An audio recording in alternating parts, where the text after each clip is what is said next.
এই কয়েদি জেল থেকে বের হয়ে বলে, পর তোরে মাইরা আমি ঘুমামু ভাই, আমার ঘুম হয় না। তো তখনই খরগোশ যাচ্ছিল।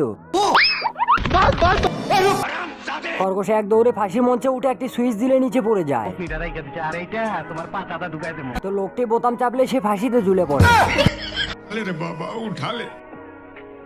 তো পরের দিন সকালবেলা কয়েদিটি জেলার রুমে চলে যায়। কয়েদি জেলার রুমে ঢুকেই বলে, আমার খুব টেনশন হচ্ছে স্যার। তো জেলার তখন তাকে একটি বক্স থেকে একটি চুরুট বের করে খেতে দেয়। তো কয়েদি চুরুটটাকে নিয়ে বাহির থেকে একটি চেয়ার নিয়ে এসে জেলারের সামনে বসে চুরুটটি মুখে লাগিয়ে নেয়। তো শয়তান খরগোশটি তাকে ম্যাচ বক্স দেওয়ার নাম করে একটি সুইচে হাত দিলেই কয়েদিকে শক লাগে।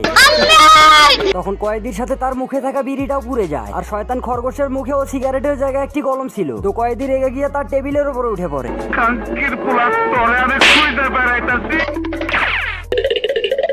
তো শয়তান খরগোশ দরজার এপাশ যাচ্ছিল, একবার ওপাশ যাচ্ছিল। তখনই কয়েদি জেলর রুমে জেলরকে বসে থাকতে দেখে। তাকে খরগোশ মনে করে